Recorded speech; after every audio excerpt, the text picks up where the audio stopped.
Bonjour à toutes et à tous et bienvenue à la troisième conférence de la série des leçons du mardi. Aujourd'hui, nous avons le plaisir et l'honneur d'avoir avec nous Kerstin Gerz. Merci Kerstin d'être avec nous, merci pour ta générosité. Je sais que tu as plein d'engagement avec ton agence et avec toutes les écoles dans lesquelles tu travailles, mais tu es quand même avec nous à partager. Donc, c'est un très grand plaisir de t'avoir. Avec moi, il y a aussi Éric Lapierre, qui interviendra à la fin de la conférence de Kerstin Gerz pour un échange, justement, avec Kerstin. Pour les présenter, même si Kerstin n'a pas vraiment besoin de présentation, pour les présenter rapidement, actuellement professeur à l'Académie de Mendrisio, Kerstin Gerz, cofondateur d'Office, a enseigné dans plusieurs écoles, du Berlage Institute, à Yale, à Harvard, à l'EPFL. Et aujourd'hui, il nous présentera son idée de Big House, dans le contexte de la série des leçons du mardi intitulée « Multitude de pièces », titre qui veut suggérer la nécessité d'arriver à une définition des principes pour les projets d'un habitat où chacune et chacun peut organiser librement son existence, sans avoir à s'adapter aux fonctions établies, même dans les conventions de ceux qui étaient les plans libres. La série Multitude de pièces a donc été conçue pour indiquer l'émergence dans les processus de projet d'une révision du concept de plan libre et du type de logement ordinaire. Au cours des premières décennies du XXIe siècle, la recherche d'un nouveau type d'espace domestique a connu une multiplicité d'articulations, parmi lesquelles on a l'invention de ce qu'on peut appeler les théorèmes de la pièce identique et répétée. Et l'origine du théorème et de son expérimentation se trouve dans le travail désormais important et connu d'Office, agence belge, fondée en 2002-2003 par Kerstin Gerz et David van Severen. Et de sa création, Office s'est posé une question qui est à l'origine de la pièce identique carrée, et c'est la question du périmètre. Et ce périmètre, pour Office, a immédiatement pris les traits de la délimitation physique d'un espace, à partir de l'entrée du bureau du notaire à Anvers, une petite installation pour les bureaux de la secrétaire confiée à une clôture des panneaux de verre miroités, conçus comme un mur rideau inversé, comme Office les définit, jusqu'à arriver aux diverses autres clôtures pour des projets à la fois visionnaires et réalistes, tels que les postes de la douane à la frontière entre le Mexique et les États-Unis ou les Museum in Motion. Et dans ces projets, Office ne cesse de décliner les thèmes de la clôture d'un espace aux caractéristiques libératrices, voire paradisiaques, dans lesquelles on peut se réfugier et on peut se sentir libre. La pièce carrée, identique qu'Office a expérimentée dans plusieurs de ses œuvres, découle de ces concepts de périmètre. Elle aussi laisse les habitants libres de découvrir leurs désirs, d'organiser leur vie, en étant plus emprisonnés dans des fonctions prédéterminées. Et ces concepts de liberté est aussi à l'origine de l'exaltation par Kerstin de la forme, une forme sans contenu, et donc aussi si abstrait qu'elle permet d'imaginer les libres déploiements des désirs. Et puis Office s'est aussi orienté vers la box, vers la big box, pour des contenants abstraits aux fonctions diverses, donc des monuments à la superstudio immergés dans la ville diffuse. Et aujourd'hui, cette big box prend, je crois pour la première fois, mais je ne suis pas sûre, prend la connotation de la big house. Et c'est avec plaisir que nous nous laisserons surprendre par l'apparition de cette big house. Donc, encore merci, Kerstin, et à toi la parole. Merci Anna, merci beaucoup pour l'invitation. Bien sûr que tout ce que tu as dit est beaucoup plus intelligent que moi, je vais dire après. Mais OK. Et en plus, bah, vous savez bien que même si je suis belge, bruxellois, je ne sais pas, mon français est moyennement bon. Et c'est aussi pour ça qu'on utilise toujours les titres en anglais, parce que j'oublie toujours, je suis dans le train et je me dis, ah oui, c'est vrai, c'est une conférence en français. Mais OK, je vais me débrouiller, je pense. Donc, bah, tout à fait. Je suis plutôt fasciné aussi avec ta sommaire, Anna, des démarches du bureau. Je pense, oui, il y a quelques-unes de ces éléments, j'espère, de vous montrer ici à midi. Après, bien sûr, on doit toujours choisir. Donc, j'ai choisi, disons, 3 groupes de projets. Donc, il y a quelque part 3 parties de cette petite conférence. Si vous n'avez plus envie après première partie, vous pouvez toujours sortir, c'est pas grave. Mais vous savez qu'il y a 2 autres qui viennent. Donc, chaque partie a quelques projets. Donc, a big house, ou une grande maison, quelque part, vous allez le revoir dans la deuxième partie, parce que c'est quelque part une idée clé qui s'est encore en plein développement dans notre tête. Et j'en suis sûr que c'est quelque chose de beaucoup plus, comment dire, puissant, simplement qu'une maison qui est grande. Mais on va y retourner.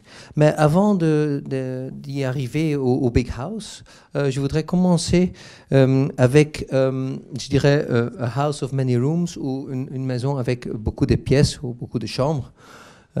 J'ai bien compris que la traduction, disons, préférable, c'est pièce. Donc là, on retourne quelque part aux préhistoires de notre bureau. Et je pensais quand même, avec la question d'Anna aussi, avec la démarche méta, c'est quoi une pièce, et est-ce que ça existe une sorte d'architecture de pièces, et c'est un paradigme potentiellement autre que le plan libre, ou est-ce qu'une sorte d'étrange liberté dans cette idée de pièce? Je pense que c'est exactement ça qui était dans notre tête quand nous avons commencé à travailler il y a pas mal de temps maintenant. Je pense que ce projet-ci date d'il y a 18 ans, peut-être 20 ans, le début de ce projet, même si cette collage-ci est fait récemment pour l'expo que Roberto Gargiani, entre autres, a fait à Tunis, à Carthage, et où quelque part, nous avons pris cette démarche, cette question sur ce bâtiment, cette petite maison de Corbusier, et on a réfléchi sur notre projet. Et c'est quel projet? C'est celle-ci. Donc, c'est une sorte de maison pour nous importante. C'est en fait une maison pour des amis à nous. En fait, si vous voulez savoir, c'est même des amis architectes, architectes urbanistes, qui un jour, avec très peu d'argent, nous ont demandé de faire une maison suburbaine, dans le pavillonnaire, on peut dire. Et on était quelque part étonnés, parce qu'on a pensé, mais alors, c'est quoi cette question? Parce qu'à la fin, ce sont des amis urbaines de Bruxelles qui voulaient du coup déménager là-bas. Dans ce pavillonnaire un peu légère, parce que en fait en face et à l'autre côté il n'y avait pas vraiment de maison, mais à gauche et à droite oui, il y a au moins des allotissements pour construire sur. Donc ici vous voyez la géométrie de l'allotissement.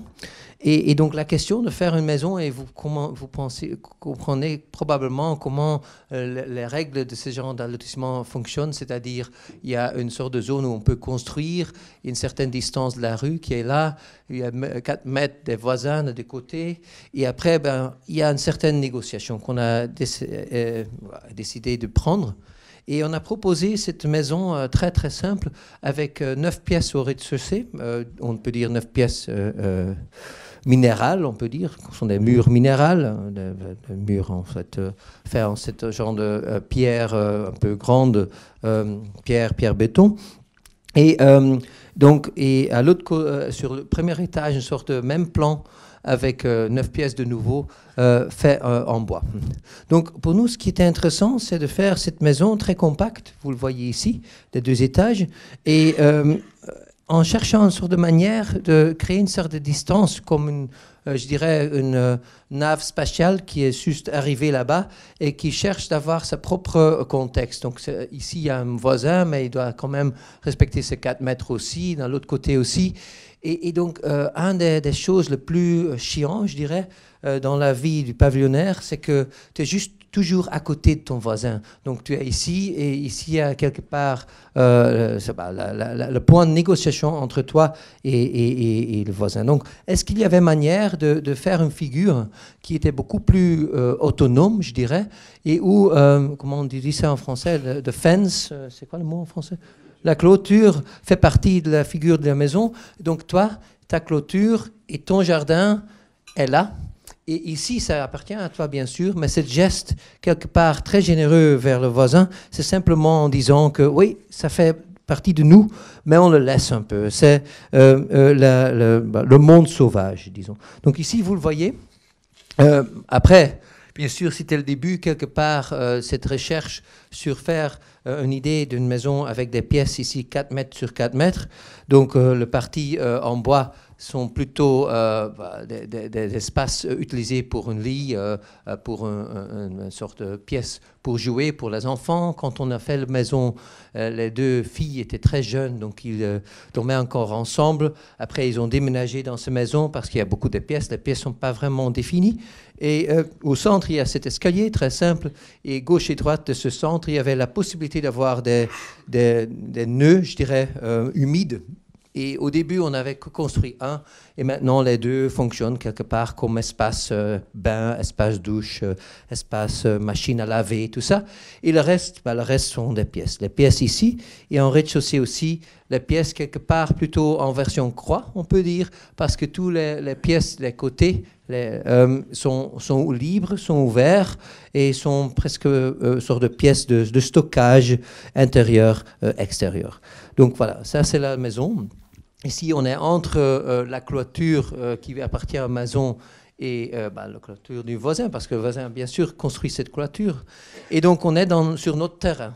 Mais donc, ce qui est fascinant, quelque part, de toute cette démarche, c'est que donc, cette maison ici, qui est donc entre ces 2 clôtures, une sorte de courthouse, une sorte de maison à patio, on peut presque dire,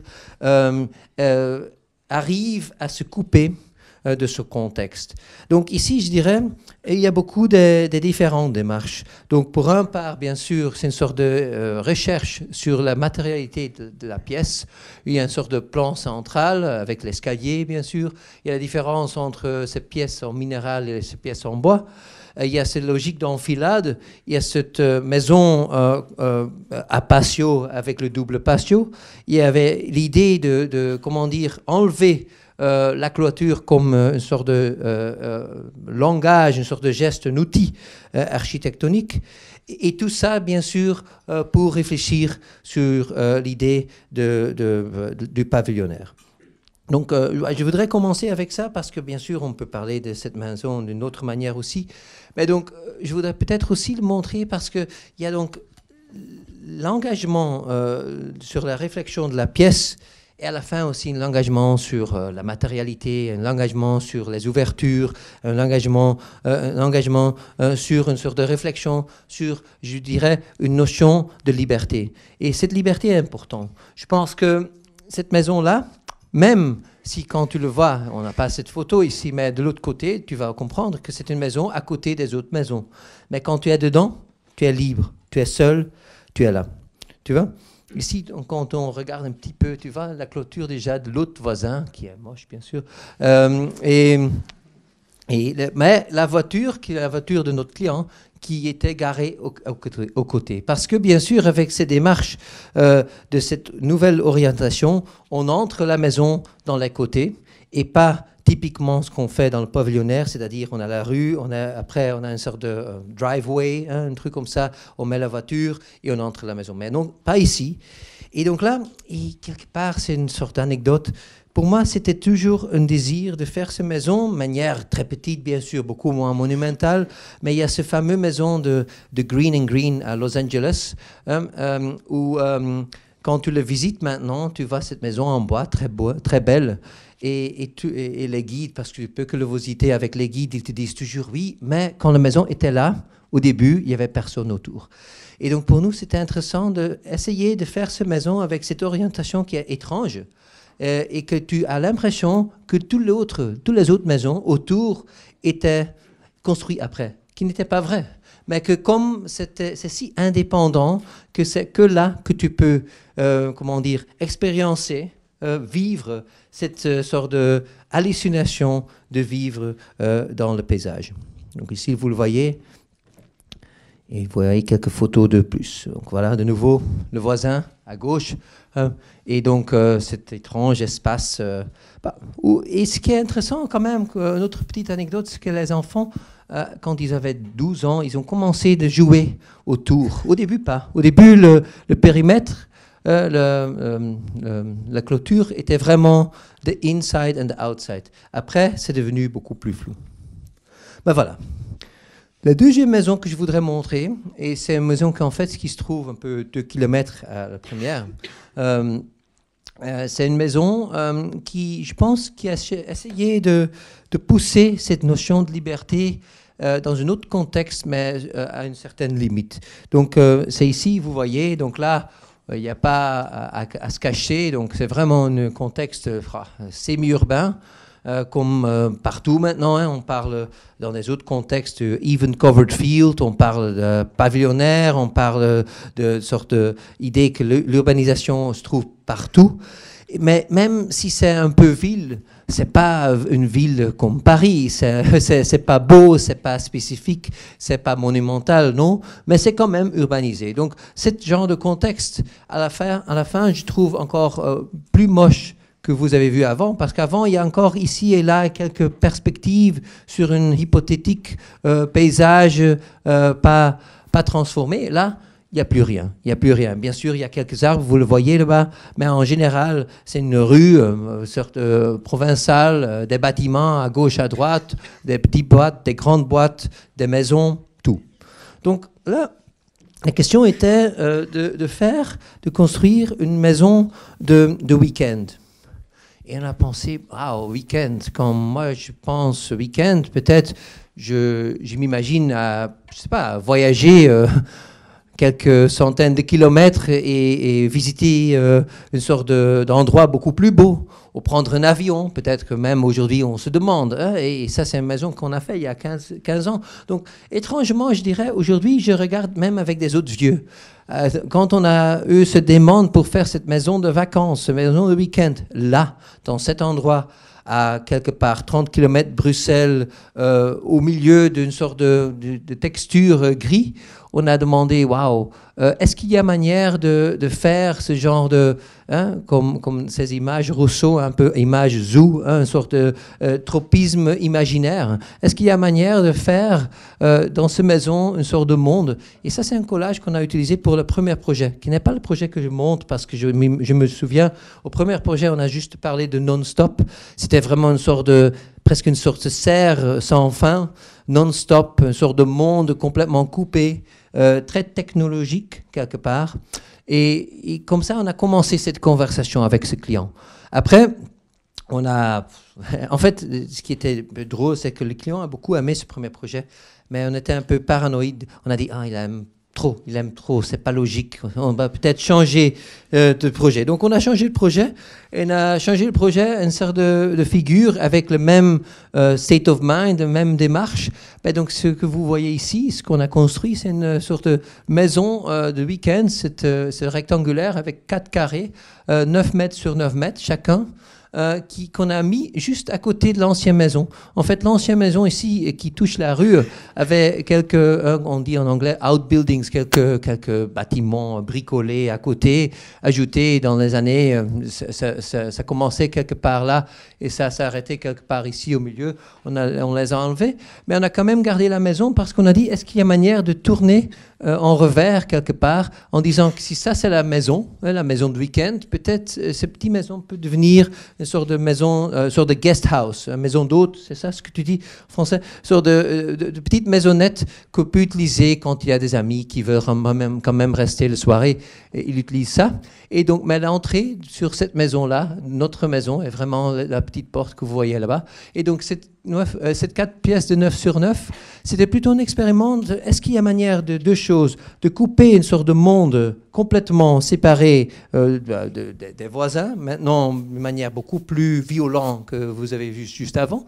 Et est-ce qu'il y a manière aussi de faire une sorte de maison au même temps compacte, des deux pièces au milieu, avec les deux cours gauche et droite, presque la figure que vous avez juste vue, avec les 9 carrés, mais en même temps où on peut imaginer que sont des différentes ambiances, ambiances, où avec une sorte de toiture, vous allez le voir, qui bouge, qu'il y a un vrai intérieur, quelque chose entre intérieur et extérieur, et des jardins.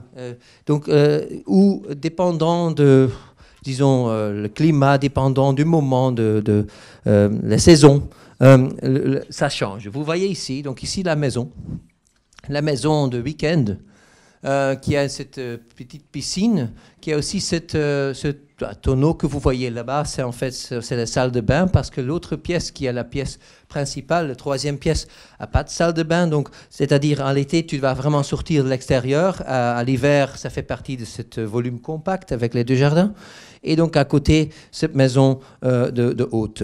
Donc ici, vous le voyez, donc c'est une photo prise de la maison de l'hôte. Vous voyez, c'est donc la deuxième pièce qui est ouverte quelque part parce que ça sert à bouger la salle de bain. Et donc, de nouveau, cette interpellation de figures enfilades. Donc ici, on utilise souvent ces photos parce que vous voyez que c'est fait d'une manière très simple, des briques. Il y a toujours comment dire, poutre, on peut dire, en acier qui termine les murs, qu'on va utiliser à la fin aussi pour faire fonctionner les portes glissantes. Et les vraies portes sont toujours coupées dans le mur, vous le voyez ici, et les grandes, disons, ouvertures sont quelque part des ouvertures qui veulent te dire, et ça c'est un thème qui revient souvent chez nous au bureau, qui veut te dire ils n'existent pas. Ils sont là, mais ils te disent ah oui, je suis là, mais quelque part je suis pas là. Donc c'est une grande ouverture, une ouverture qui veut quelque part te manipuler à sa présence. Donc ici vous le voyez, donc ici vous voyez donc cette grande ouverture. Vous voyez? Est-ce que l'ouverture est là, oui ou non? Oui, mais là, tu vois que la porte est fermée, donc c'est un grand verre, mais quand c'est ouvert, c'est presque similaire. On ne va pas voir les cadres, on ne va rien voir. Par contre, ici, cet autre rectangle, c'est un feu ouvert, donc ça, on va voir ici. Donc, à gauche, salle de bain, à droite, piscine. Donc, vous voyez ici, donc, la démarche était similaire à la première, mais ce n'est pas une vraie maison. C'est une sorte de hypothèse d'une sorte de monde parallèle où tu vas durant le week-end et que tu vas, des fois, tu l'arrives, hein, tu vas voir, oh, c'est quoi ça, cette étrange figure avec cette porte, hein, la vraie porte, il y a ce petit truc là qui indique, ah, je suis porte, avec une petite lampe. Tu entres dedans et tu es dans cette monde quelque part parallèle. Ici, quelques détails de ça, je ne vais pas tarder beaucoup parce qu'il y a encore beaucoup de sujets. Hein. Et voilà, vous le voyez comme ça. Mais de nouveau, ce qui était fascinant pour nous, c'est que donc c'est aussi une investigation des dimensions. Donc, si 4 sur 4 mètres fait des pièces, un qui touche l'autre, et des pièces plutôt faciles à utiliser, c'est-à-dire 2-3 meubles, un lit, c'est pas. Ici, dans la pièce même de 9 sur 9, on a une sorte de dimension étrange où donc on cherche des autres figures. Donc ici, cette étrange figure un peu courbée qui va quand même, quelque part, comme des meubles, couper, définir cet espace. Voilà, donc ici, vous le voyez, donc la dernière pièce, donc pièce jardin, ouvert, fermé. Et donc avec cette étrange, les grandes fenêtres coulissantes qui veulent te dire qu'ils ne sont pas là. Donc voilà. Donc si on va de là, troisième, figure de pièce, et donc si les premières deux sont vraiment des négociations d'une sorte de monde fermé qui touche, mais qui ne touche pas trop parce que les voisins sont très très très très proches. Je dirais que ici, ce qui change, c'est que ces espaces, cette enfilade d'espaces que vous voyez ici, ils sont en relation directe avec un paysage assez incroyable, mais qui appartient aux gens qui ont construit cette maison. Donc ici, la modèle était pour nous plutôt une sorte de villa paladien, si tu veux, c'est-à-dire ce rectangle que vous voyez, à gauche, à droite, autour, tout ce terrain appartient au client. Et c'est un peu un bâtiment étrange. Donc c'était vraiment la démarche de faire une maison. En fait, il y avait toute une démarche importante, je pense même aujourd'hui, je pense fondamentale à partager avec vous. C'est-à-dire, il y avait une ancienne maison, pas en très bon état. Le client avait décidé de détruire cette maison. C'était un grand débat. On a proposé de réutiliser les briques pour faire le premier étage de cette maison. Et après, on a fait le reste de maison avec une sorte de bois, comment dire ça, c'est une sorte de lamellé, et c'est ce bois lamellé qui est coupé, et après tu le mets ensemble, qui donc nous permettait de faire un étage relativement ouvert et un troisième étage qui est quelque part gaufre belge. Hein, vous voyez, donc tout ça est très fort, un gaufre belge, donc ça tient. Et comme ça aussi, donc cette maison qui est une sorte de maison aussi au centre donc, de tout ce terrain, qui est un terrain, bien sûr, une sorte de, je dirais, une projection, un peu de hallucination des gens qui ont beaucoup d'argent, malheureusement. C'est un peu la situation actuelle, je pense, qui voulaient, bien sûr, être presque complètement autonomes avec tout leur pépinière, avec leur, ça s'appelle comment, pour faire le vegetable garden, tout ça. C'est quoi? Potager, des moutons, tout ça. Donc vraiment une sorte d'étrange figure au milieu d'une sorte de zone, comme ça, si je compare avec une villa paladienne. Donc c'est une sorte de villa qui est très très liée à cet étrange positionnement agricole, même avec sa production. Donc ici vous le voyez, plutôt en plan. Et donc ça c'est tout le terrain. Donc vous voyez il y a beaucoup de moutons, beaucoup en fait. Donc ici vous voyez donc le moins un, en fait un des deux de ce couple est aussi artiste, donc ça c'est en fait son studio. Mais ok, c'est pas seulement un studio, c'est aussi une sorte de zone pour comme des villes paladiennes où on va vraiment garder toutes les choses, tout ce qu'on produit sur le terrain. Ici, cet espace au milieu, très très très ouverte, et là de nouveau cet étage en bois où on avait en fait quelque part comme une sorte de footnote, une sorte de remarque sur la luxe apparente de la situation. C'est ce qu'on a dit, si dans ce terrain tout est privé, on va bouger les espaces les plus privés au bord de la maison. Donc, c'est-à-dire, lorsque apparemment ça appartient tout à eux, tu vas prendre ton douche nu en relation directe avec ce terrain. Donc ça, c'était pour nous très, très, très important de montrer que, un petit peu comme, disons, le fameux problème de la maison, en verre de Philip Johnson, à la fin, toute la maison en verre, mais le salle de bain quand même fermée. Et donc on a dit non. En fait, quand tu as vraiment la possibilité de prendre ces démarches, et si ce bâtiment est quelque part une sorte d'outil pour montrer que ça appartient tout à toi, tu utilises ton corps nu pour le montrer. Donc ils étaient vraiment choqués au début, mais ils ont accepté. Et donc les salles de bain sont là. Donc vous le voyez ici. Donc il y a toujours, maintenant on parle des pièces de 3,40 m sur 3,40 m. Donc en fait, en plan, vous voyez ça, on avait toujours besoin d'unifier deux. Donc c'est toujours un enfilade entre deux qui nous permet de vraiment faire un espace. Voilà, ok. Vous voyez ici, c'est ici à côté, c'est une salle de bain. Vous voyez. Et vous regardez sur la salle de bain, vous voyez là, les salles de bain sont là. Donc ça, c'est un peu la démarche. Voilà, ouais, je voudrais tout simplement le montrer. Je ne le montre pas souvent, cette maison, même si je l'aime beaucoup. C'est une étrange maison, bien sûr. Ici, c'est tout le bois que j'ai parlé. Hein, c'est l'image vers. Mais je voudrais quelque part le montrer parce que j'aimais comment cette maison avec.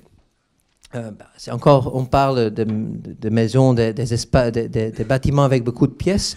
Comment ces pièces commencent à négocier avec une idée d'un contexte. Donc ici, c'est un projet que nous sommes en train de construire maintenant. C'est très différent. En même temps, je dirais, c'est avec quelques éléments de démarche que j'ai juste partagé sur cette maison assez luxueux, mais avec une sorte d'urgence probablement qui est beaucoup plus proche à la maison de week-end. On a ici un Gand et ici une maison de beaucoup de maisons. Donc c'est plutôt quelques pièces qui font même chacun quelque part maison, et ces maisons entre eux ils négocient. Donc ici on parle de la rue, on va sur rue, un ancien bâtiment c'est une sorte de ancien bâtiment, je pense c'était une presse, ok. Avec quelque part, je ne vais pas parler de ça, mais quelque part il y a des différents espaces dans le lot. On avait proposé de garder le bâtiment, de transformer et de réurbaniser le lot en négociant avec la tête de ce lot, donc l'ancien bâtiment, et en cherchant une autre logique de pièce qui est maison-pièce, et où chaque homme de cette pièce regarde l'autre pièce, donc il y a une étrange cohabitation.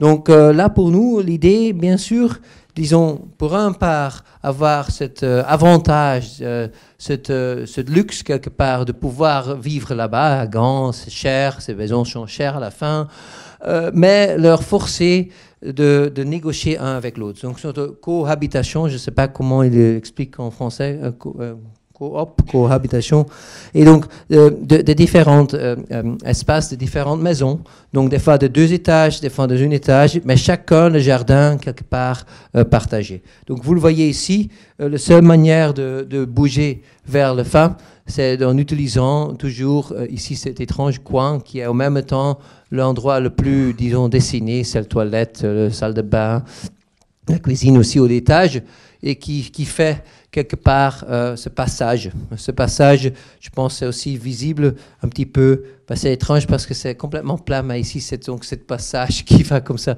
Ben, tu ne vois plus rien. Donc voilà, ça c'était l'idée. Ici, vous le voyez des voisins.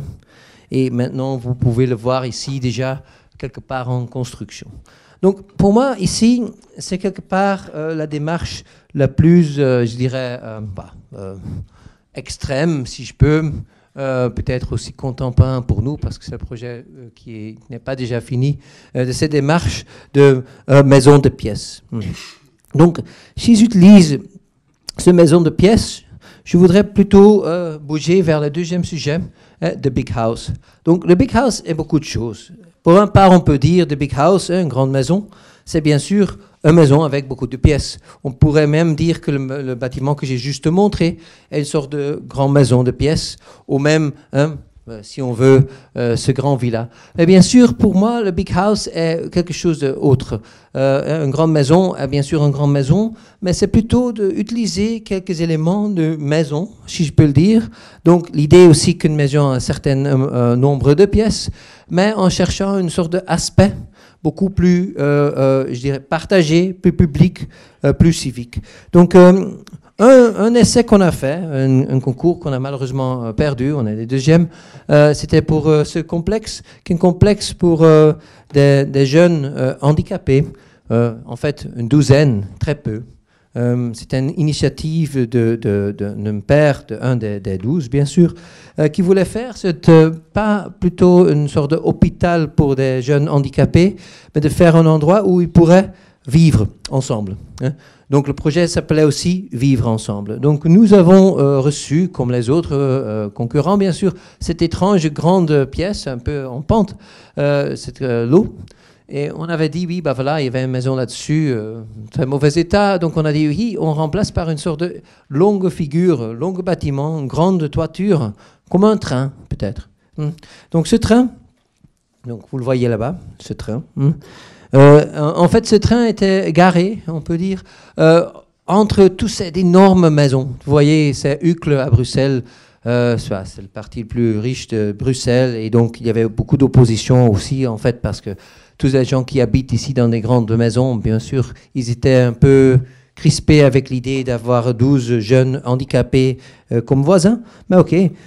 Donc on a dit oui, mais donc on cherche quand même une sorte de démarche, c'est-à-dire est-ce qu'on peut faire maison comme le vôtre, votre grande maison, hein, des riches juste à côté, mais on peut faire cette maison presque une sorte de maison qui montre, comme ici Dan Graham, vous connaissez bien sûr, il enlève la façade d'une maison pavillonnaire et du coup tu peux voir dedans. Donc pour nous c'était une des premières démarches. Donc grande maison, peut-être c'est ça, une super grande maison, vous voyez, super grande toiture, même plus grande que les grandes semi-châteaux à côté. Donc la démarche était comme ça, très simple, fait complètement en bois laminé, avec cette grande toiture en bois et après en aluminium en dessus. Ce plan très très bizarre, j'admets, mais donc où on peut presque dire que les figures les plus importantes sont les grands et les petites pièces qui organisent cette vie quotidienne, cette vie partagée, et que les chambres même des 12 jeunes sont quelque part cachées dans la volumétrie du bâtiment. Donc on pourrait presque voir ce bâtiment comme 1, 2, 3, 4, 5 pièces, et après on pourrait découvrir que ces pièces sont les pièces partagées des jeunes qui étaient quand même aidés en vivant chaque jour, jour et nuit, dans ce bâtiment. Ben voilà, dans ce train. Donc ici, vous voyez la toiture, une autre vue des voisins, je m'imagine, peut-être une des raisons pour lesquelles on n'a pas gagné, mais ok. Et donc ici, vous voyez donc la coupe de cette grande maison. On a beaucoup aimé ce bâtiment parce que aussi, pour moi, ce qui était intéressant, c'est qu'avec ce geste de toiture, il y avait beaucoup de liberté en dessous de la toiture à quoi faire. Donc ici, vous le voyez, des fois double hauteur, des fois pas du tout, il y a un sous-sol. Mais quand même, chaque fois, avec cette relation, avec cette toiture et avec ce paysage qui était très... Comment tu dis ça? Épais? Non, épais, c'est très épais, pas grande. Mais lorsqu'il y avait toujours cette relation, ça marchait très, très, très bien. Donc ici, vous le voyez. Et de nouveau. Donc je pense que ça, c'est la dernière image de cette grande maison, hein, la première grande maison qu'on ne va pas construire. Ah, ok. Mais qui, quand même, pour moi, ça fait une sorte de déclic avec ce geste de c'est quoi maison, c'est quoi pièce, c'est quoi toiture, comment est-ce qu'on peut utiliser l'idée de toiture pour la négociation de contenu dedans, mais aussi la négociation avec le contexte proche, avec le tissu urbain. Donc ici, autre grande maison, très différent. On n'habite pas cette maison, c'est une brasserie. Brasserie à Bruxelles, il y a le canal nord-sud de Bruxelles. Ça, c'est le partie sud, disons, encore une partie plus ou moins industrialisée, pas trop. Ici, à droite, tous les boîtes que vous voyez, il y a déjà un plan, malheureusement. Ça va être complètement transformé au logement moyenne qualité d'un promoteur un peu méchant. Ici, partie Anderlecht, en fait, une partie de la ville assez pauvre. Ici, à cette zone-là encore, ils veulent le garder industrialisé, quelques trucs liés au canal. Et donc, nos clients, en fait, ils sont devenus nos clients. On a gagné ce concours. Mais, donc, c'est-à-dire les brasseurs, ils ont acheté ce truc en disant « Hey, est-ce qu'on peut pas vous aider en transformant quelque part le côté canal la nouvelle industrie dans la ville, tout ça, ça faisait rêver beaucoup de monde. Donc alors, nous avons fait ce concours, on a dit oui, bien sûr. Mais ok, il n'y a pas d'argent, hein, on peut comprendre que faire un bâtiment de brasserie, jamais d'argent, c'est un bâtiment industriel, une grande boîte, si tu veux. Mais il y avait quand même manière de faire une boîte, de transformer une partie juste à côté, ici il y a encore une ancienne usine, jardin, faire une toiture encore plus grande que cette boîte et négocier avec une future triangle là en haut qui peut devenir, maintenant pas déjà, mais va devenir certainement une sorte de lieu urbain, ce jardin qui peut peut-être négocier entre ce lieu urbain et tout le futur ici, et même temps à une certaine intimité pour que ça peut devenir quand même une sorte de lieu d'échange qui fait partie de l'aspect très technologique, même faire de la bière est relativement technologique, et donc de cette, disons, profession contemporaine. Donc ici, ça c'était l'idée. Nous voulons aussi faire ce genre de sorte de pièce, grande pièce, parce que on a réfléchi qu'on n'a que argent pour une pièce. Donc, c'est-à-dire, le reste sont des machines. Donc, il y a une grande pièce, toutes les machines sont dedans. Et après, on fait une sorte de toiture de la pièce qui est plus grande que la pièce, comme je viens de dire, mais aussi une sorte qui est, comment dire, qui est en pente quelque part et qui fait croire que c'est une sorte de tente. Donc, une sorte de toiture tente. Toiture tente, peut-être aussi toiture drapeau. Donc ça c'était important pour nous et donc cette grande toiture que vous avez juste vue aussi à tous ensemble devient donc l'aspect guidant qui guide toute la spatialité du projet.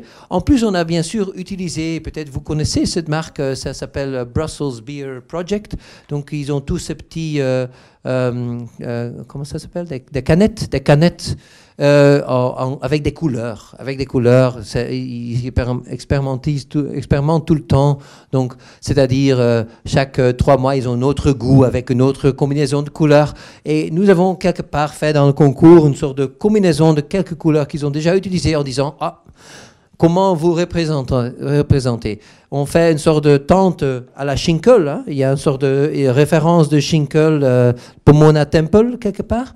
Mais en même temps, c'est light. C'est une sorte de beaucoup de couleurs, un peu de Venturi, mais sans le savoir. Hein. Donc, voilà, ici vous le voyez. Et donc là, le plan. Donc le plan est une sorte de structure, en fait, à la fin, c'est construit en structure en métal avec des grands panneaux préfabriqués de béton. Et dedans, il y a des grandes tables. Des tables remplacent quelque part l'idée de pièces, parce que les tables sont des structures, mais sont quelque part aussi dans ce grand espace, dans cette grande pièce, des sub-pièces qui vont organiser, donner l'hierarchie quelque part dans ce grand hall.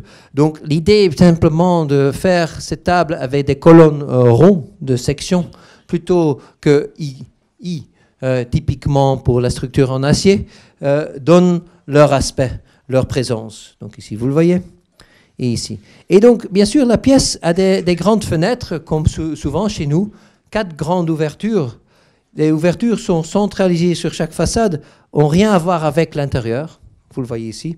Et c'est exactement cette démarche, ce conflit, quelque part, que vous voyez qui fait le bâtiment. Donc ici, vous voyez aussi que les tables sont plus bas que les fenêtres, hein, comme tu as à la maison. Hein. Quand tu as une fenêtre, tu ne vas pas toujours suivre la fenêtre. On aime ça. Donc c'est-à-dire qu'il y a une sorte d'autonomie de la figure de l'architecture. Et dedans, il y a tout ce qui se passe. Mais bien sûr, c'est très dirigé, on a tout dessiné, vous pouvez le voir. Hein, mais, ok, on prétend qu'on n'a pas fait. Hein. Donc, vous voyez comme ça, les colonnes, la structure, les tables desquelles je parle, et donc la grande fenêtre, par exemple. Ici, il y a un bureau dedans, beaucoup d'aluminium, souvent chez nous, mais on n'est pas le seul hein, qui l'utilise. Et voilà, ici, vous le voyez. Donc, grande toiture, grande pièce, grande maison. Et ici, vous voyez, hein, donc à côté, vous voyez aussi la pauvreté quelque part de ce contexte. Et vous voyez aussi comment ces figures gigantesques commencent à dominer quelque part ce contexte. Et je n'ai pas vraiment montré, mais ici, je n'ai pas la photo apparemment, mais ici, donc, en dessous de cette toiture, il y a une sorte de beer garden qui est vraiment un jardin du coin, quoi, et qui marche très, très bien, comme ça. Autre pièce. Donc, une autre grande maison. Peut-être le premier grand maison qu'on a jamais fait, qu'on a construit, qu'on a réfléchi. C'est cette maison et en fait, l'histoire de cette maison est exactement une histoire de maison. Donc, on est à Bahreïn. À Bahreïn, il y a une sorte de, je dirais, une culture de faire de la musique qui est liée à la culture du pearl fishing, donc la pêche sur les perles. Mais qui n'existe plus. La pêche pour les perles n'existe déjà plus pour 70 ans, 70, pardon, je suis en France, 70 ans. Mais il y a génération sur génération, les hommes, parce que ce sont que des hommes, malheureusement, et ils ont donné cette idée de faire de la musique, parce que c'est la musique qu'ils faisaient sur les bateaux de pêche, c'est-à-dire un peu, vous le voyez ici, la musique c'était comme ça. Faire la musique comme ça, très basique, mais impressionnant, impressionnant. Donc, génération sur génération sur génération, même 70 ans après que la pêche a s'arrêté, il y a donc des petits groupes à Bahreïn qui font ce genre de musique. Donc, cette musique-là, ça se fait typiquement dans des maisons. En arabe, on dit des dars. Hein. Donc, les dars étaient des maisons louées, je m'imagine, par ces petits groupes. Il n'y en a que 3-4 à Bahreïn. Et dans ces groupes, ils faisaient ce genre de musique. Donc, privé, quelque part. Donc, le ministère de Culture voulait transformer, acheter, en fait, cette petite maison pour être sûr que cette culture restait là-bas, pourrait survivre. Mais en même temps, bien sûr, il y avait un aspect, je dirais, public. Et on s'est toujours demandé, est-ce que c'est une bonne idée si ce genre de faire la musique très, très, très privée devient très, très ouvert. Donc, on a proposé une sorte d'autre scénario. On a dit non, oui et non. C'est-à-dire, ces démarches, garder ça, faire une infrastructure pour ça, peut-être veut dire, ici, en haut de la grande rectangle, il y a une sorte de maison, pas très beau, on a fait 2, l'autre maison était plus intéressante, on garde, on rénove, ça c'est la maison pour eux, c'est là où ils font, et à côté, ce blanc que vous voyez, on va faire un autre bâtiment, un majlis, si tu veux, une sorte d'idée d'une maison publique, si je peux le dire comme ça, maison civique, où on peut des fois faire de la musique pour les touristes, si tu veux, ou bien sûr pour la communauté, ouvert, et où on peut avoir, parce que c'était aussi la question, 1-2 étages pour ceux qui vont le visiter. Il y a la même tradition à Koweït, par exemple, il y a des voyages, il y a des gens qui restent 15, 5, 6, hein, ils sont là-bas. Donc ici, vous voyez, donc le projet de ce dard, parce qu'aujourd'hui on parle d'un dard, mais un dard c'est une maison, donc en fait la maison elle est un peu haute. Le dard, donc l'infrastructure qui existait ici, on a 2, comme j'ai dit, l'autre est très très belle, celle-ci est un peu moche, c'est fait à l'année 90, 90, pardon, mais on a quand même décidé de le garder, de transformer un petit peu des grandes salles où ils font la musique, un peu d'infrastructure à eux, vraiment fermées, personne ne le visite, sauf les petits groupes qui font la musique. Et à côté, notre dard, mais qu'en fait, il y a une grande maison, donc, alors, le majlis, qui a une sorte de logique, une sorte de structure avec trois pièces, une pièce ici au rez-de-chaussée et 2 autres. Et le rez-de-chaussée est la pièce ouverte à ouvrir, où on peut jouer de la musique manière partie de la rue. Mais vous voyez aussi que la rue est très épais. Et donc, du coup, quand on ouvre, ça devient vraiment partie de cette rue. Donc, ici, une vraie pièce, qui va négocier avec la publicité, on dit ça, de la rue. Publicité La caractère public de la rue. Merci, Eric. Donc, vous voyez ici, à gauche, le blanc, c'est le dard, le vrai dard, la maison. Juste à côté, le majlis, la grande maison. La grande maison qui s'ouvre et la pièce qui cherche une négociation avec le public. Donc je vais vite sur l'idée de la structure. Ça m'intéresse beaucoup, mais peut-être pas ici. C'est une structure qui a aussi intégré les tuyaux dedans. Il y a les pièces qui tiennent pas le bâtiment. C'est vraiment en Carthage en fait ici. Mais ok. Il y a bien sûr aussi ce rideau qui fait la façade. Et du moment quand ça s'ouvre et la pièce au rez-de-chaussée devient une pièce publique. Est-ce que tu as informé comment qui fait partie avec un caractère public. Ben voilà. Donc ici, vous le voyez, une pièce avec un caractère public.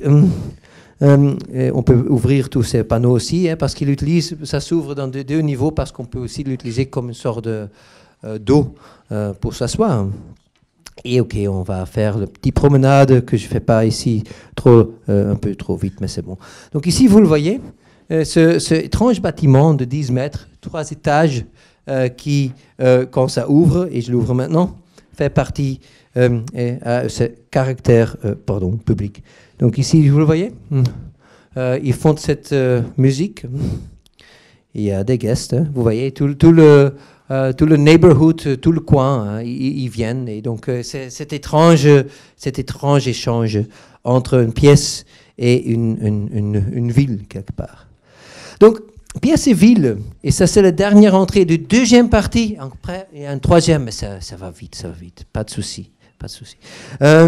Donc, cette idée d'une pièce qui devient pièce publique, mais peut-être implicitement, était guide dans ce projet-ci. C'est une petite bibliothèque qu'on a juste finie à Sint Maartens Latem, qui est l'est de Gand.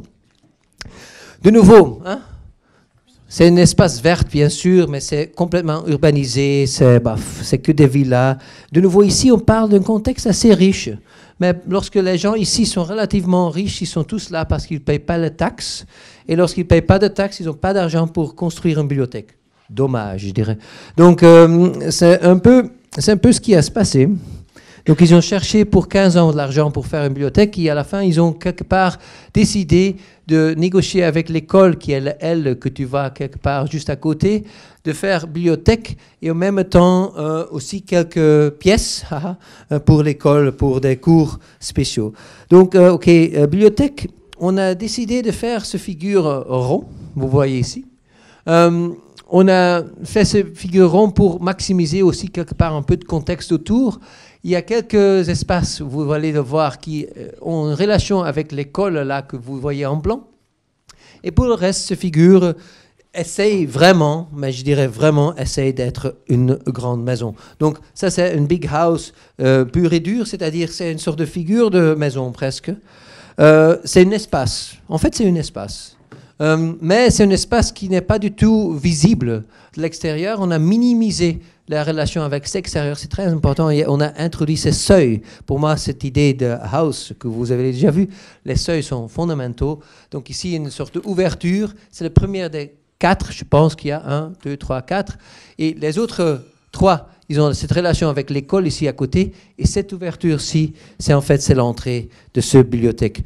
L'autre ouverture que tu pourrais voir, c'est ce coupe rectangulaire dans cette toiture qui montre déjà le jardin, le patio, si vous voulez, qui est bien sûr cette pièce publique, civique, partagée, mais qu'on peut que visiter quand on a passé certains seuils. Et je trouve que ça, c'est fondamental à cette idée de grande maison. Ici, vous voyez le plan. Donc, en théorie, c'est un cercle avec un carré dedans. Le carré est coupé en deux, donc un rectangle qui est jardin. Et l'autre rectangle, c'est de nouveau coupé par une sorte de pièce de pizza. Vous voyez un quart là, qui est cette pièce de pizza. Et en fait, c'est le réfectoire, tu dis ça, réfectoire. Le réfectoire de l'école, mais aussi une sorte d'espace, donc un quart de tout le rez-de-chaussée. Un espace peut-être, par exemple, pour des soirées de poésie, un truc comme ça dans la bibliothèque.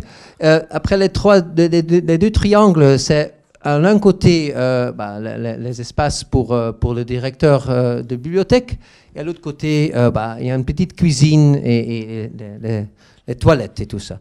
Donc, la pièce centrale, bien sûr, est le jardin, et la bibliothèque même est tout. Donc, c'est-à-dire, vous voyez, tout le périmètre armoire, tu dis ça pour étagère de bibliothèque, c'est que étagère, c'est que structure et c'est que périmètre. Donc c'est que façade au même temps. Donc c'est ce qui se passe, si vous le voyez.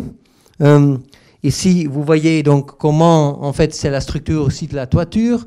Il y a un deuxième étage avec des 3 pièces de plus en relation avec l'école, le grand patio, et à gauche, là, le réfectoire. Ici, les façades, des détails intéressants, et le bâtiment réalisé. Donc ici, vous le voyez. Ok, il n'y a pas beaucoup de jardin déjà, vous voyez. Ouais, ok. Et ici, donc, la première fenêtre qui va vers la bibliothèque. Il y a une autre qui montre quelque part quelques livres. Et après, il y a, il y a rien. Hein, il y a la relation avec les voisins, l'école. Donc, on entre, on est dedans. Et on se rend compte qu'enfin, cette relation avec ce jardin, qui est bien sûr un jardin pour lire les livres, c'est juste fait, donc il n'y a pas déjà des chaises dedans, mais okay, c'est l'idée, bien sûr, c'est ça qui compte. Donc, ici. Donc, j'aime beaucoup ce projet pour la simple raison qu'après, à part du fait que c'était presque impossible de construire, parce que comme architecte, tu as cette idée fou de faire une étagère comme structure. C'est quelque chose que tu peux jamais faire, en fait. Parce qu'une étagère, ça a une sorte de précision d'une étagère, bien sûr, et une structure d'une toiture a une autre précision, beaucoup moins précis. Et peut-être au Japon, ça peut marcher, mais en Belgique, en général, tu dois négocier pour 3 ans pour leur forcer à le faire. Et, et ça a marché. On est content. C'est souvent chez nous, malheureusement, que les projets ont l'air très simples et sont incroyablement difficiles à faire. Mais donc ici, vous voyez l'étagère, la pièce du jardin, la toiture. Mais donc, surtout pour moi, l'idée que ce bâtiment, cette bibliothèque, est une grande pièce avec dedans une autre pièce qui est cette pièce ouverte qui est le jardin. Donc ça, je trouve, c'est le dernier pont. L'idée de grande maison vers, disons, on a parlé d'une sorte de pièce comme outil privé. La négociation entre cette logique privée avec le voisin au début, mais après avec le monde, et comment maintenant donc cette idée de pièce toiture fait une sorte de figure urbaine, civique, quelque part, en pleine négociation, mais qui se coupe quand même, encore figure, je dirais, et pas encore une embrasse totale de la ville propre. Moi, je dirais, dernier pas maintenant, il n'y a pas une hiérarchie, mais c'est plutôt des démarches. C'est où cette figure même n'est plus figure, mais fait partie de la ville à sa totalité. Donc, troisième point, urban rooms, des pièces urbaines. Très vite, je montre ça, mais quand même, je dirais, point de vue, l'âme de toute cette idée de aller vers l'urbain est là. Donc, on est dans le pavillonnaire partout, même si ça s'appelle EPFL. On n'a que des décisions urbaines assez bizarres qui ont occupé cet espace dans lequel on a gagné il y a 11 ans, maintenant 10 ans, cette idée d'une radio-télévision, un bâtiment de radio-télévision pour la Suisse romande dedans, qui est, on doit comprendre ça, qui est quelque part une figure étrangère dans ce contexte. Parce que pourquoi la radio-télévision suisse doit être là, hein? C'est illogique quelque part. Pourquoi est-ce qu'une université, l'EPFL, l'UNIL, ne veut pas garder tout ce terrain pour eux, hein? Et honnêtement, c'est pas parce qu'ils sont généreux, hein? C'est pas le cas. Il y avait une sorte de démarche très malin de EPFL pour le faire. Parce qu'en fait, ils peuvent pas construire dans toutes ces zones où vous voyez le Learning Center de Sejima a maintenant déjà construit under one roof, et aussi notre bâtiment, là, ils peuvent pas construire des lieux pour l'éducation. Le master plan leur permet pas de le faire. Donc, pour eux, c'était inutile. Donc là, la radio-télévision suisse était intéressée de construire là. Et en fait, ils ont fait une sorte de semi-deal entre eux. Quand c'est construit, le EPFL peut utiliser les endroits dedans. Ça, c'est fascinant. Mais ok, c'est pour tout un autre débat. Donc, ici, bâtiment-ville, je dirais. Mais bâtiment-ville, ça veut dire aussi que tu fais une grande ville. Parce qu'il n'y a rien de contexte, on peut dire. C'est simplifié un peu. Mais tu vas faire ta propre contexte, et après tu dois faire dedans de nouveau des pièces comme une sorte de négociation avec ce même contexte. Donc ici, et je vais super vite parce qu'autrement vous êtes trop fatigués, je comprends. Donc ici on a des figures, ces 4 émergences qui vont tenir cette surface qui est cette surface de travail pour le RTS, donc cette surface de travail qui est lieu de production, mais lieu de la rédaction, je dirais. Non, pardon, la rédaction, c'est ça. Et le lieu de production, donc là où tu vas avoir de la protection, les aspects sonores vont te forcer à utiliser les émergences, ou peut-être des fois aussi des bureaux sont dedans, où donc il y a plutôt les lieux de production. Donc ici, quelques photos anciennes, maquettes concours. Ici, image pour le client fait il y a 3 ans pour montrer la version, ce que nous sommes en train de construire, qui aussi vite fait. Et ici, quelque part, les images de la construction. Donc on est presque là, hein, vous voyez, on est presque là. Donc c'est une sorte de bâtiment fou où il y a de trop partout, de tout. Hein, donc trop de diagonales, trop de chaises, trop. Mais quelque part, une sorte d'émulation, une sorte d'idée urbaine, hein, qui fait l'urbain à soi-même et qui cherche dans les émergences des points de référence pour organiser, et vous le voyez ici, donc cet grand espace, une sorte de non-stop city, si tu veux. Hein. Anna a parlé de ça, et certainement là, c'était une référence. Mais aussi, donc, alors, où ce monde incroyablement technique, mais aussi spartiate, vous voyez, tout ce que vous voyez, c'est la finition. Fini. Et on ne va rien changer. La toiture est comme ça. La structure est comme ça. Les vues sont comme ça. C'est comme ça. Donc, vous voyez ici à côté de Learning Center, c'est une sorte de monstre hein, qu'ils sont en train de faire. J'en suis sûr qu'il y a des gens qui n'aiment pas du tout, mais on l'aime. Et voilà. Donc, tout ça pour introduire, je dirais, plutôt un aspect beaucoup plus subtil, si je peux. Donc, si on parle de pièces urbaines, on parle aussi de ça. Donc ici, on retourne à Bahreïn. On a juste montré les DAR, hein, la grande maison, hein, the big house. Ici, on montre la pièce urbaine. Donc la pièce urbaine ici, c'est un des 23 pièces que nous avons dessinées ensemble avec Bas Metz. Vous le voyez ici. Toute une sorte de réseau des pièces qui ont toujours cherché à remplir une sorte d'endroit qui était... il y avait des bâtiments enlevés, plein de voitures, dans un tissu urbain de Muharraq, qui était en fort désir d'être reconverti, être beaucoup plus urbain. Donc là, parce qu'il n'y a pas forcément une population très riche qui habite là-bas, on a cherché de faire des petites pièces pour eux, c'est-à-dire des pièces pour les enfants, des pièces pour jouer. Aussi, on a essayé d'introduire des arbres dans ce tissu arabe qui n'avait aucun arbre, honnêtement. On a aussi fait beaucoup de tests, ça a pris beaucoup de temps. Et on a fait ce pont aussi vers l'ancien forteresse. Pourquoi cette rue ? Cette rue, en fait, est liée à l'histoire que j'ai parlé avant. C'est en fait toute l'idée de la pêche pour les perles. Et la pêche pour les perles, ici, Bahreïn était l'épicentre, quelque part, avec les bateaux desquels j'ai parlé. Et maintenant, ils ont encore des bâtiments en face, typiquement en face, les rectangles noirs. Il y a encore des bâtiments. Maintenant, ils ont obtenu la protection de l'UNESCO pour tous ces bâtiments qui montrent l'histoire de la pêche pour les perles. Donc, en fait, toute la démarche, la question était de faire une sorte de ruelle, une sorte de pâte qui pourrait connecter tous les endroits historiques. Bien sûr, il y avait des autres, mais tous les endroits qui sont maintenant protégés pour raconter l'histoire de la pêche de perles.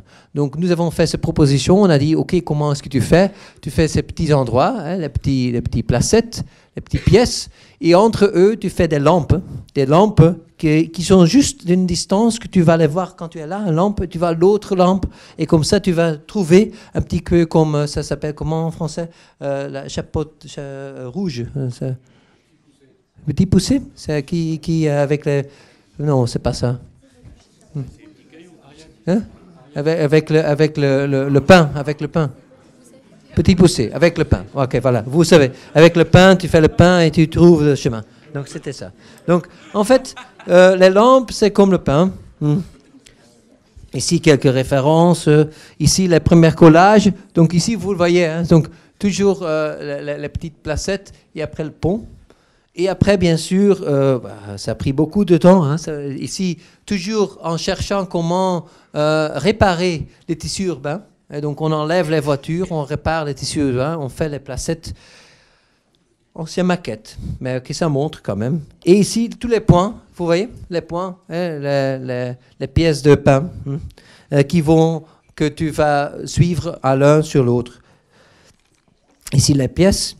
Ici, les premiers tests. Ça, c'est en fait le premier test. Et maintenant, tout construit. Au même temps, on a reçu aussi le Arakan pour tout ce projet. Mais donc, ça a pris beaucoup de temps. Mais maintenant, c'est là. Donc, vous voyez toutes les placettes, les différentes matérialités, les lampes que vous voyez ici, les arbres. Et après, toujours cette relation avec la prochaine pièce. Donc, vous avez déjà vu tout ça, je pense.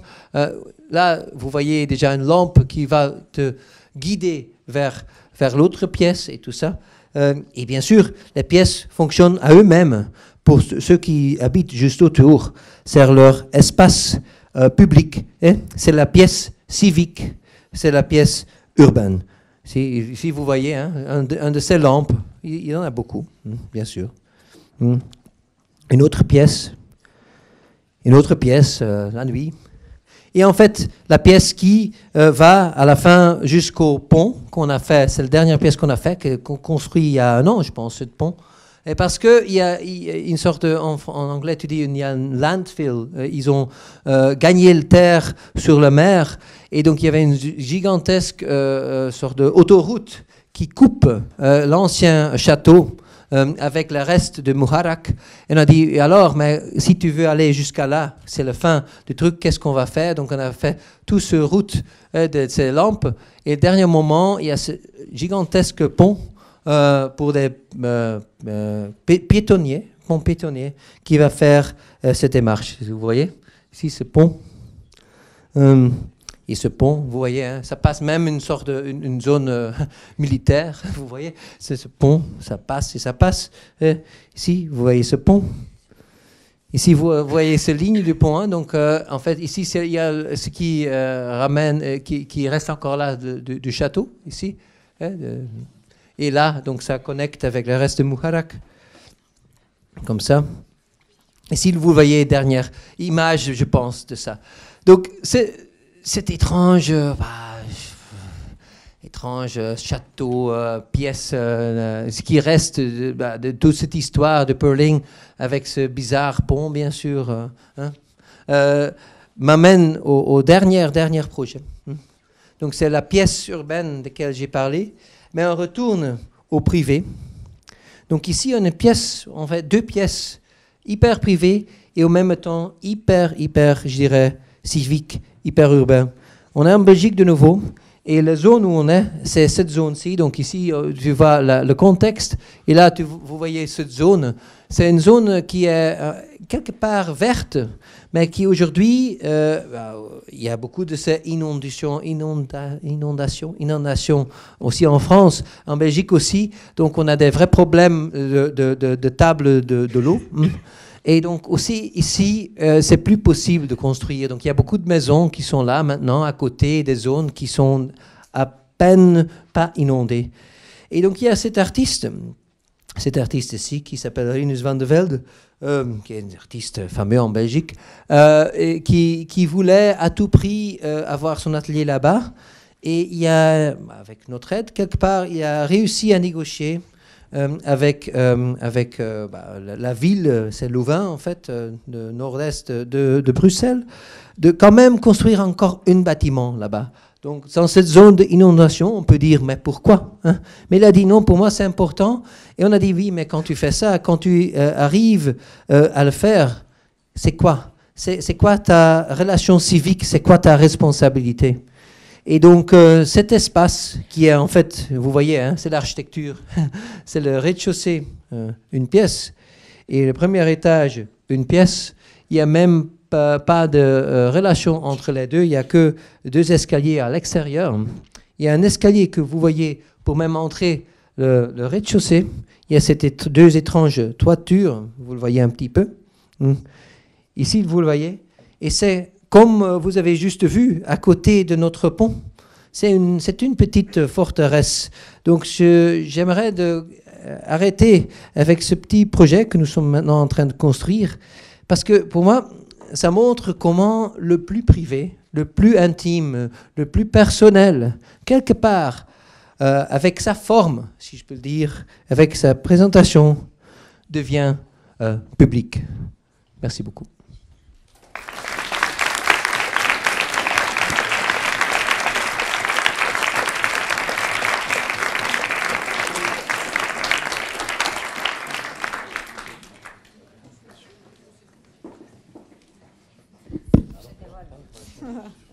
Non, merci beaucoup Kersten, à toi. Tu nous as parlé de beaucoup de sujets, tu es rentré dans la question de la pièce, mais au-delà de la pièce, tu es revenu sur la question de la clôture, mais tu nous as montré aussi la complexité de la clôture, parce que c'est pas simplement une clôture, mais c'est une clôture qui a une osmose qui va au-delà de la clôture, donc qui crée un lien et qui crée la possibilité de partager, en général, comme tu disais, la question des accords qu'on peut faire au-delà de la clôture, au-delà de la limite. Et en plus, peut-être on revient sur ça, même avec Eric, j'ai pris des notes par rapport à la force de la forme géométrique abstraite qu'on peut revoir dans tous les projets que tu nous as montrés et que j'ai trouvé très intéressant parce que c'est probablement cette force géométrique qui permet toute une série de choses, qui permet d'avoir des degrés de liberté, qui permet d'être un refuge, de créer un refuge, qui permet de trouver aussi une solution à cette idée du big, du projet big, et qui une force géométrique abstraite qui tu nous as montré et coïncide pour Office aussi avec la pièce. Et donc ça, je l'ai trouvé très intéressant. Mais je ne veux pas justement prendre la parole pour trop longtemps et je voudrais inviter Eric, justement. Merci encore Eric pour être avec nous, pour une petite conversation avec Kersten et après donner bien sûr la parole au public aussi. Bien sûr, je viens faire. Bon, on va faire vite parce qu'on n'a plus beaucoup de temps, je crois. Et non, mais c'est pas un problème. Cette question de pièces, c'est ce qui a fait qu'on s'est rencontrés d'ailleurs, il y a, je sais pas, peut-être une quinzaine d'années, un peu plus, parce qu'on avait fait ces maisons qui avaient en commun d'avoir des pièces identiques. Et du coup, c'est curieux parce que vers cette époque-là, il y a une vingtaine d'années, une quinzaine d'années, nous, mais aussi certains autres bureaux, ont remis la question de la pièce sur la table. Disons que au XXe siècle, la question de la pièce, elle a été théorisée par Julien Gadet aux Beaux-Arts à Paris. Après, elle a aussi été, en même temps qu'il le faisait, elle a été détruite par Wright, quoi, et par le mouvement moderne, et l'espace fluide, l'espace ouvert, etc. Louis Kahn, dans l'après-guerre, a reparlé de pièces, mais un peu comme s'il n'avait pas eu de progéniture de ce point de vue-là. Et puis, à la fin du XXe siècle, ou au début du XXIe siècle, on se retrouve dans ce groupe de bureaux et qui montre une préoccupation pour la pièce. Et ça m'a toujours intrigué, en fait, aussi par rapport à l'histoire et tout ça. Est-ce que des architectes, disons, qui s'intéressent à la discipline, et à la discipline comme mise en forme, en fait, remettent la question de la pièce sur la table et, d'une certaine façon, alors que l'espace a été inventé entre les pièces d'avant, en fait. Et maintenant, l'espace a été inventé. Tout à l'heure, tu as parlé pour la première maison d'une nappe de pièces. Par exemple, ça c'est quelque chose, je pense que Kahn ou Gadet n'auraient jamais pu parler d'une nappe de pièces.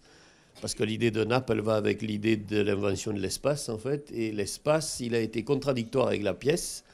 Et pourtant, quelque part, j'ai l'impression que ce qui nous intéresse dans tout ça, c'est la spatialité de la pièce plutôt que la pièce elle-même.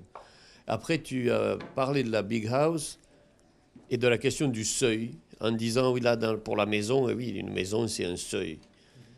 Et le seuil, c'est précisément ce que les modernes ont voulu détruire, hein. Et le seuil, c'est aussi ce qui définit la pièce. Donc, comme ça, pourquoi tu penses qu'on se réintéresse à la question de la pièce, en fait, à cette époque? Non, non, mais qu'est-ce qui motive? Parce que c'est pas qu'une question personnelle, c'est aussi une question collective. Tu vois, le fait même qu'Anna fasse cycle de conférences sur la question de la pièce. Ce soir, Sophie Delay va parler de la pièce à Val-de-Seine. Elle va pas du tout en parler du même point de vue que toi, par exemple. Hein, mais c'est quand même une question de pièce aussi. Non, mais c'est une bonne observation, Eric. Merci beaucoup déjà pour ça. Je pense que les choses sont jamais noir et blanc, quelque part, non? Non, je pense qu'il y a beaucoup de couches sur cette conversation, si je peux le dire comme ça.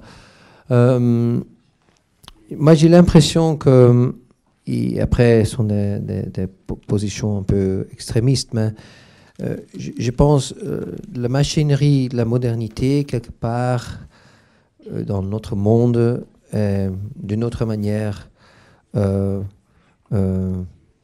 dire, est fait. C'est-à-dire, on est tous quelque part résultat, tout nos villes, tout notre contexte est le résultat d'une sorte de modernisation sans question.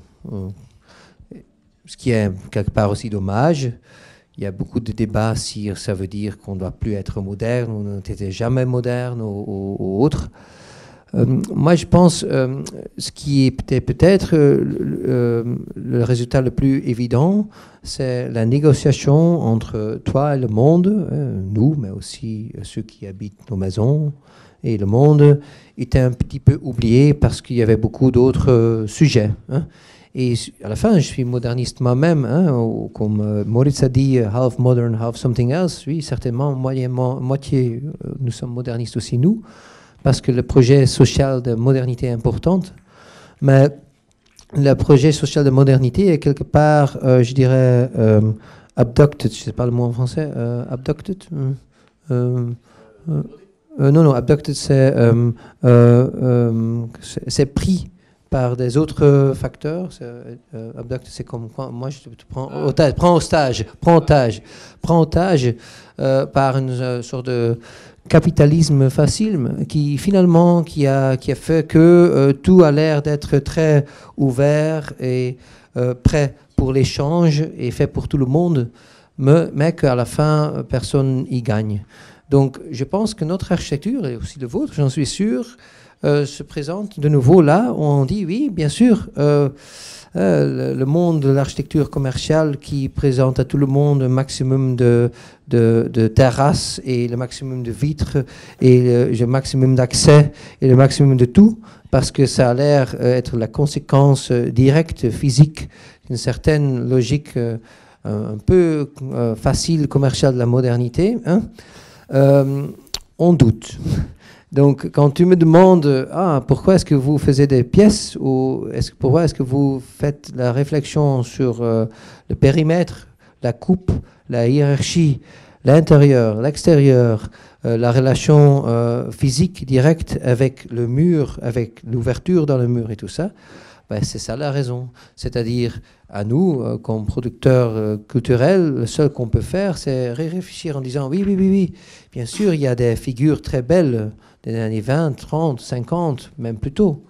Mais est-ce que la manière dans laquelle c'est devenu une sorte de trope facile dans le monde commercial, est-ce que ça aide quelqu'un? Est-ce que ces bâtiments simplement construits avec très peu de points d'attache, avec très peu de protection, est-ce que ça aide à quelqu'un? Je pense non. Donc c'est pour cette raison que je pense que nous avons recommencé, et ça c'est une couche, à réfléchir les coupes, les bords, les murs, la protection, la pièce. Après, il y a des autres raisons, je dirais, mais c'est lié. Nous sommes très, je pense, enfants de l'artiste Dan Graham. J'ai montré un projet à lui. Je ne parle plus de Dan Graham, c'est-à-dire que je ne vais jamais faire une conférence en disant « Hey, Dan Graham a dit X ou Y ». Mais quand je réfléchis là-dessus, je dois quand même dire sa manière de faire les pavillons comme œuvre d'art et en même temps des pavillons comme des pavillons d'enfants ou des pavillons pavillon d'échange, réfléchir sur la notion de verre, du cadre, hein, intérieur-extérieur, la figure, la composition aussi simple. Hein. Je pense ça c'est notre grand-père quelque part de beaucoup de nos démarches. Et avec lui vient bien sûr aussi les Judd et les artistes conceptuels et beaucoup des autres. Mais avec Dan Graham, ce qui est intéressant, il vient aussi un engagement social. Il a fait en fait la dernière expo qu'il n'a pas fait, mais il était fait à Porto récemment, hein, de non-postmodern, je pense, qui était commencé par lui, mais à la fin pas fait.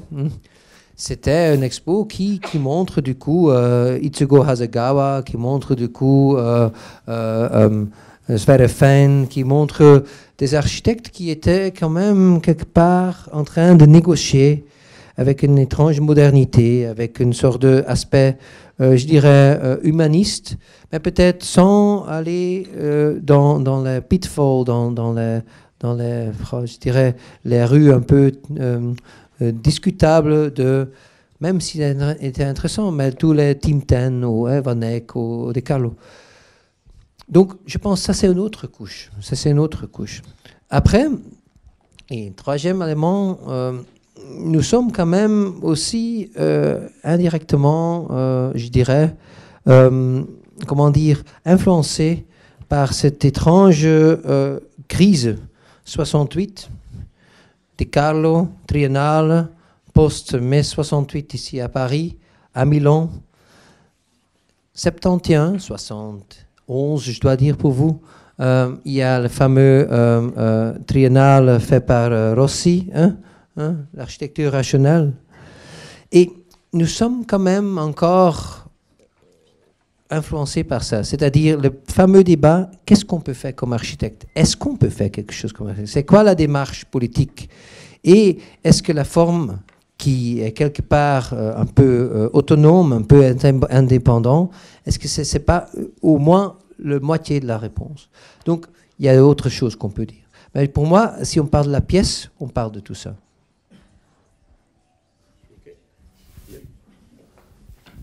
Des questions peut-être? Est-ce que vous avez des questions? Moi, si je peux déjà. Non, question par rapport, je reviens un peu à cette, à la chose que j'ai soulignée à la fin, donc à la question de la force de la forme géométrique. Parce que, en fait, tu nous as montré comme la pièce correspond aussi à cette forme géométrique.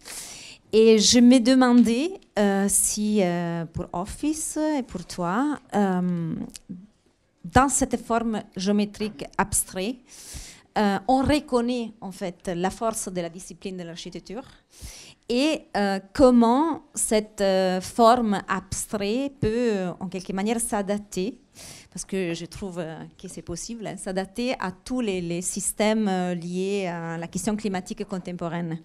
Et je crois qu'elle peut s'adapter parce que cette forme abstraite peut être construite avec n'importe quel matériau, même avec des matériaux biosourcés. Donc je voulais un peu te questionner par rapport à ça. Quelle relation, quelle force a la forme abstraite dans l'idée d'architecture contemporaine et comment elle s'adapte à la question climatique?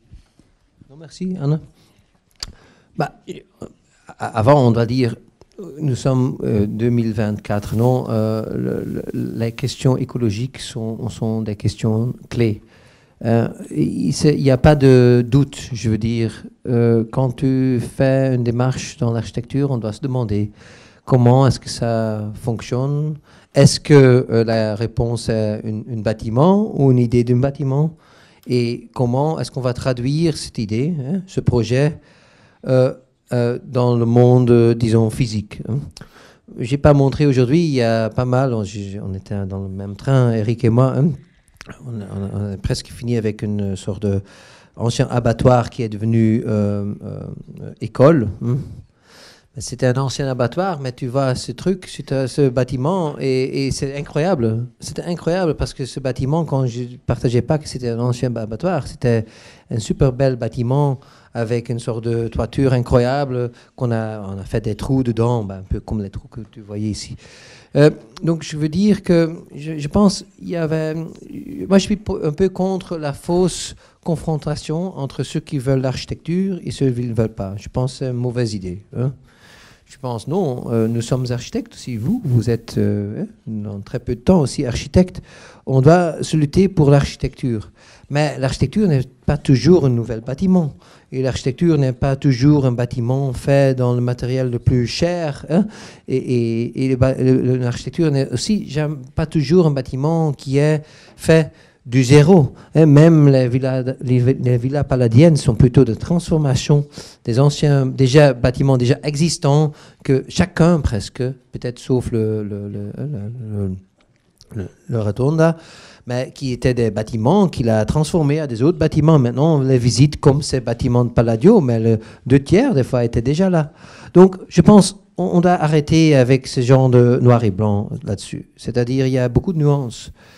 Mais après, c'est vrai que chez nous, il y a très peu d'architecture qui est à la fin réalisée dans le matériel ou avec cette texture qu'on avait prévue au début.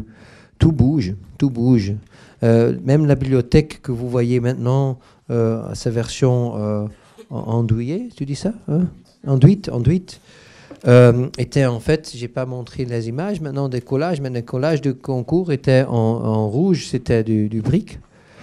Et on s'est rendu compte que même les briques avaient l'idée d'être très contextuelles, simples, légers, faciles, pas exagérées, qu'à la fin, c'était illogique parce que tu dois faire un autre mur qui était déjà existant, parce que la structure, les armoires, pardon, pas les armoires, les étagères étaient déjà là. On n'avait que besoin de l'isolant et le finir. Donc, l'écologie est souvent dans ce genre des idées. Après, il y a aussi, je pense, une obsession, et de nouveau, je pense que c'est partagé, avec l'idée que la figure d'architecture, sa type, ce que ça présente, va survivre beaucoup d'utilisation. Donc tu fais un bâtiment aujourd'hui, tu l'imagines d'une certaine manière, peut-être ça se transforme un peu, mais ça devient quelque chose d'autre.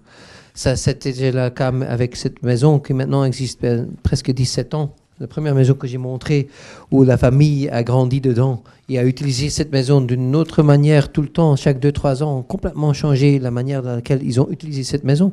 Mais c'est aussi vrai avec beaucoup de bâtiments beaucoup plus grands, ou par exemple le bâtiment de RTS que j'ai vite montré, où c'est dessiné il y a 10 ans, et c'est pour le média qui a déjà complètement transformé. Maintenant, on ne parle plus de radio-télévision, donc on travaille autrement. On avait eu le Covid, on a un million de choses, mais cette architecture même arrive, parce que peut-être c'est abstrait, à créer des espaces qui peuvent être encore utilisés aujourd'hui, peut-être d'une autre manière.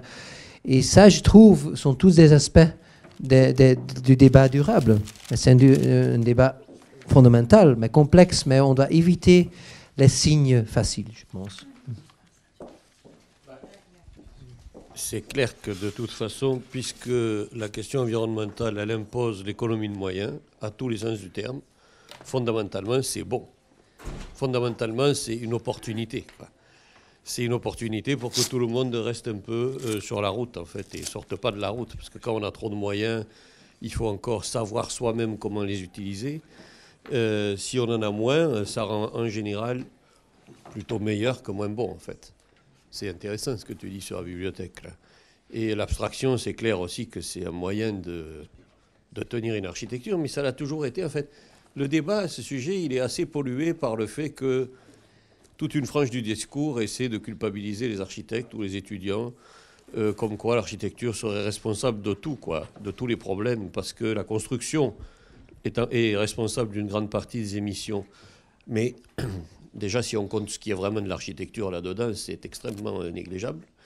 Mais par ailleurs, l'architecture, c'est plutôt des bâtiments plus rationnels, plus économes, donc ça va plutôt dans le bon sens. Et comme toutes les crises que traverse l'architecture, il y a un gros potentiel d'opportunité, je pense, là-dedans. Donc c'est vrai qu'il ne faut pas opposer tout ça, parce que c'est opposé artificiellement. Et Il est vrai aussi que si on développe un discours architectural, on n'a pas besoin, par exemple quand tu montes ta bibliothèque, tu n'as pas besoin de la justifier par le fait qu'elle est vertueuse, quoi. Elle l'est, ça suffit. Mais ça ne suffit pas non plus d'être vertueux. Parce qu'il faut encore faire de l'architecture, quoi. Donc c'est vrai qu'aujourd'hui, parfois, on voit certains bâtiments, certains matériaux, certains gimmicks qui apparaissent, qui sont les signes, en fait, d'une architecture vertueuse supposée, quoi. Et s'il n'y a pas ces signes, en fait, on est soupçonné de ne pas s'intéresser à la question, en fait. Mais c'est un peu comme dans les années 50 où il fallait que les fers à repasser soient aérodynamiques. En fait, moi, je n'ai pas envie de faire des bâtiments qui aient l'air de parler d'autre chose dans 20 ans, en fait. Donc, l'architecture, elle est toujours au centre, en fait, dans ces questions. Et par ailleurs, la plupart de l'histoire de l'architecture, elle a été faite dans un monde pré-industriel, dans lequel, de toute façon, l'économie de moyens, les matériaux locaux et tout ça, c'était juste imposé. Et elle a été faite comme ça. Je crois, malheureusement, je ne vois pas l'horaire. Oui, c'est un peu tard. Est-ce que vous avez une dernière question à poser à Kerstin Gerz? Tic-tac, tic-tac. Non. Alors, on les remercie tous ensemble.